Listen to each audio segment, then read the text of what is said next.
Yang thukpiro madam. ꯑꯩꯁꯦ ꯅꯥꯏ ꯍꯥꯏꯕꯁꯦ ꯍꯧꯖꯤꯛꯁꯦ ꯃꯌꯥꯝꯗꯤ ꯊꯥꯖꯔꯝꯃꯣꯏ ꯑꯩꯁꯦ ꯑꯥꯏ ꯀꯥꯔꯗꯁꯦ ꯑꯗꯨꯝ ꯑꯩꯒꯤ ꯕꯦꯒꯇ ꯑꯗꯨꯝ ꯍꯥꯞꯄ ꯆꯠꯂꯦ ꯀꯩꯒꯨꯝꯕ ꯑꯩꯁꯦ ꯑꯦꯛꯁꯤꯗꯦꯟ ꯑꯃ ꯊꯣꯛ ꯇꯥꯔꯒꯁꯨ ꯑꯩꯁꯦ ꯀꯦꯟꯁꯔ ꯄꯦꯁꯦꯟꯅꯤ ꯍꯥꯏꯔꯒꯗꯤ ꯂꯥꯏꯌꯦꯡꯕꯁꯦ ꯑꯦꯅꯤ ꯍꯦꯛꯇ ꯍꯤꯗꯥꯛꯁꯦ ꯑꯃ ꯍꯦꯛꯇ ꯊꯥꯕ ꯌꯥꯗꯕꯅꯤꯅ ꯑꯩ ꯑꯗꯨꯝ ꯍꯥꯞꯄꯒ ꯆꯠꯂꯦ ꯑꯩꯁꯤ 2015ꯗꯒꯤ ꯑꯩꯁꯦ ꯗꯥꯛꯇꯔ ꯖꯦꯝꯁꯅ 15ꯒꯤ ꯁꯦꯞꯇꯦꯝꯕꯔꯒꯤ ꯗꯦꯠ 23ꯗ ꯑꯩꯁꯦ ꯁꯔꯚꯤꯁꯀꯤ ꯁ꯭ꯇꯦꯖ 3Bꯅꯦꯅ ꯀꯟꯐꯥꯔꯝ ꯑꯣꯏꯕꯅꯦ Last stage. ꯑꯗꯩꯗ ꯑꯩꯁꯦ ꯀꯟꯐꯥꯔꯝ ꯑꯣꯏꯔꯕ ꯃꯇꯨꯡꯗ ꯑꯩꯁꯦ ꯗꯥꯛꯇꯔ ꯇꯣꯝꯆꯥ ꯑꯩꯈꯣꯏꯒꯤ ꯃꯅꯤꯄꯨꯔꯒꯤꯗ ꯂꯩꯕ ꯀꯦꯟꯁꯔꯒꯤ ꯗꯥꯛꯇꯔꯁꯤꯗ ꯇꯥꯟꯅꯕ ꯃꯇꯝꯗ ꯅꯪꯒꯤꯁꯦ ꯁ꯭ꯇꯦꯖ 3B ꯑꯣꯏꯔꯕꯅꯤꯅ ꯁꯤꯗꯩꯗ ꯑꯗꯨꯝ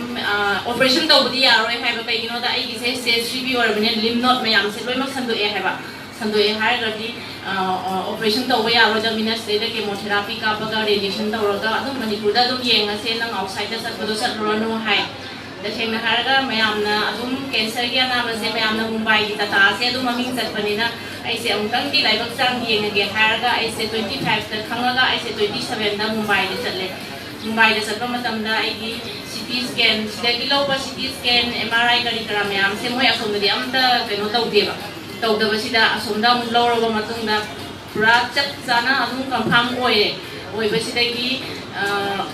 केमोथेरापी मंगा कापे ऐसे अदगी रेडिएशन दा मयामना रेडिएशन से एक्सटर्नल होइना लोय उनैबा अदा आइगिदी लिम नोट करी करा मयाम से स्टेज 3 ओरबलिना रिमूव तौबा याद्रबलिना इंटरनल रेडिएशन ना अमा गतवे केमो से मंगा कापो मतुंगदा आइगी केमो का मयामना तौनरी से ब्रेस्ट कुमददी केमो हाना कापगा केमो दो कापा लोयरगा रेडिएशन अमु तौबनेबा अदा आइगिदी अमु केमो सी कापगा केमो कापना 23 रक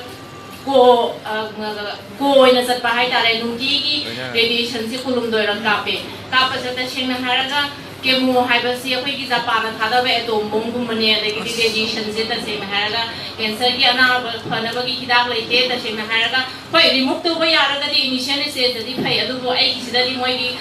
ततानो सुदुम हायन आइना सुदुम नेट येंबा मतमदा स्टेज 3B से लाइफ स्पान से अंडर 5 ईयर ने अंडर 5 ईयर की मनुंग दलाई अदु तसेंना आई 2015 दगी नि हुजि फाव कछु थोदोपा आमोंदा कैंसर लाइते लाइजिगी मरम से आई अदुम हाइजरके अदुगा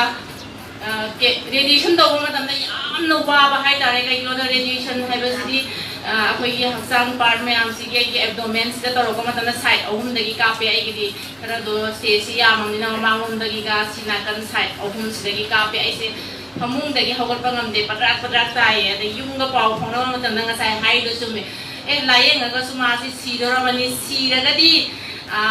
फ्लाइट पुथोरपदा पैसा याम संगनी अदुना कोलोय थो असोमदा कोलोय थोगा उपोइना अदुम पुरगा लाओना हायबको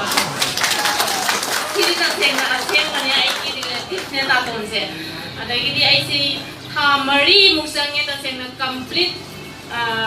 कैंसर की अनाबसी लोय मतमदा आई मुंबईदा था मरी पुरा चाना लैये इंटरनल रेडिएशन एक्सटर्नल दि खरा मु फाय इंटरनल रेडिएशन दि तसेंगा हारगा अमोना यामना वाय इंटरनल रेडिएशन से मनुंगदा अखोई हक्सांगी पार्ट की मनुंगदा इम्प्लांट तौरगा मपानदगी रे से मोइना कंप्यूटर ना सानरा तापरि तसेंगा हारगा रेडिएशन से याम साथी बजाने अखोइना अदुम खंगमोनी सिटी स्केल कापा मतमदा अखोई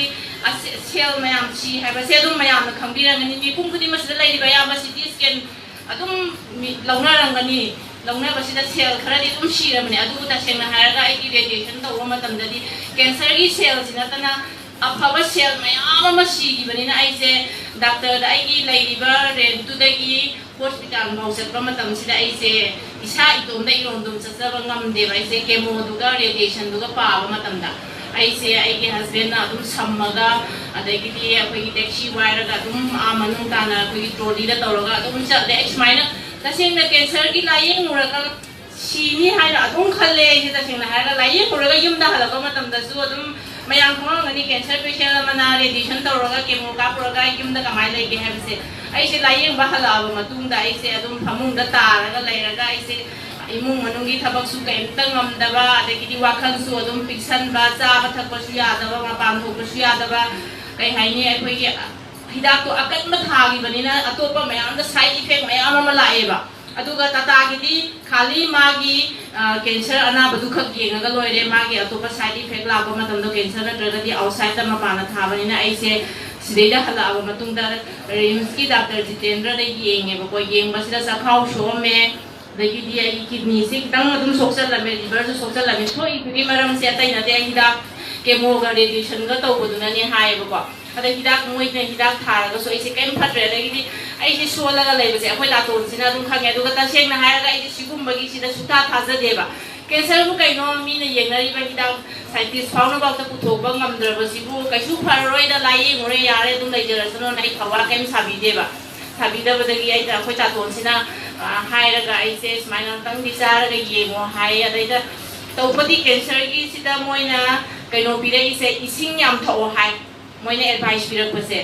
इसिंग याम थओ हाय अदगी हाइरा मयाम अमा चाव हाय अचंबा चाव हाय अदुगी हायरगदी अखोय तातोना हिदाक से येंहनबा मतमदा सिगी हिदाक सिदा नेचुरल सेल की हिदाक सिदा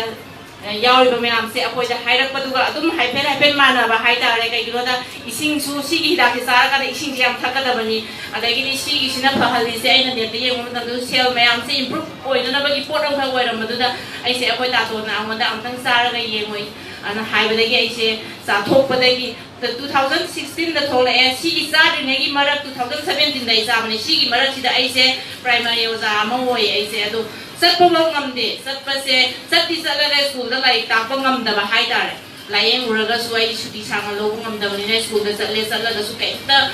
school sida takpa khorpa ngamdaba se sigi se sar matung dagi di aise panganyang kale ibe maram se ngasai mayam da su haibi gare ba aigi sigi ba sel mayam da loima improve torok bazani aigi hidak thagiba dagi radiation tawgiba mayam da afaba sel mayam sigi ba mayam da अदुइदो सिसी सारगा regenerate तौरपदुना मरम मोयरगा आइसे पांगनang तले अदगी साबा थप याम जारे हुजिति मयाम नु खांगनी कैंसर नाबा सिंजे मया तोय मार्क्स उपने लोइमो मार्क्स उपने गइरो इम्यून सिस्टम याम सोनबा मोइनो से एडवाइस तवे यारि गइ मी इमिरक तिनबा मयाम कुनबा कइदो हमदि मार्क्स सिजिनो अदुम हायबको अदो आई सि साबा दगी मार्क्स अमता सिजिनो रे कोइ चत चले अदे हाय आई तसे हारगा मार्क्सों दा उते साबा सोदुम साइ बाजार मनुंग दा होटल दा खंदे अमदा खंदे एनी आइना सादा सिंदाग लेत्रे अदो अमोन दा ngasi bongong da si sa ku matung da gidi kwa lok thungba adagi di kai do ba amon da kari kum inta da seng ai lai te ba se ai gi samin nai ba gi relatives na thangani ai ta to ga do barabar samin nai kwa koi bo ga so i wa khan di da seng na ga nuai da ni na koi ta to nai se wa khan nuai na ni na dum khara ga dum puto pi dum jal ta de handa ta se ro da sa le अदो सिंगु मे याम नुंगाय दो अमनदा Kenta नुंगाय दबो हुजिक लाइत्रे आइना तता दने checkup हंदा ममांगी अप्रैल दाइ चटपने चटपसिदा सिगी हिदाक से चाइ हाइबसिदा इन Moina हाइबा मतम सिदा अदुम चाउ कैसु गाइदे हाइबा वाहे मख मोइना अदुम हाइबिरेबा तबदनि सिदैदा मोइना असेंबा मोइजु खंगमे सिदैदा असेंबा नतबा नकली अमा थोका माले असेंबा दुदि साबियु अदुगा सेंगदबा दुदि साबियु नो अदुगे रिक्सि पुबंगा मोइ हाइबा वाहे अमदि मोइना थाबिरे अदुना असेंगा हायगा सिगी सिदा सिना फादि से कैंसर खतगी नते आइना कैंसर की नारोबा लाइ मुरोबा मतुंदा अतोबा पाक मयाम न सोलकपा मयाम दा हुजिकति अंगना करिंता नुवाइदबा मत लैत्रेबा आई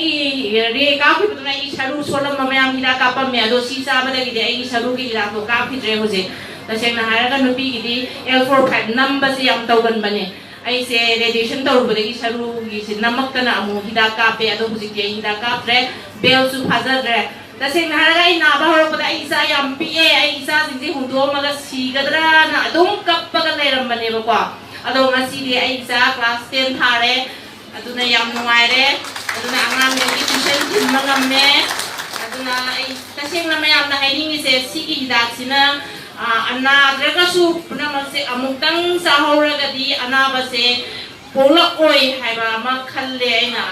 aduna mayam se na rasu na draga su amutang sa thopio taseng na haraga ai di हिदाक से हाना थोमगदि आई अनाबा से समाइन तौरगा हेंजल लमोइदबने हाइबा वाखल लम खलबे अन सी हाइरगा मयाम दिगी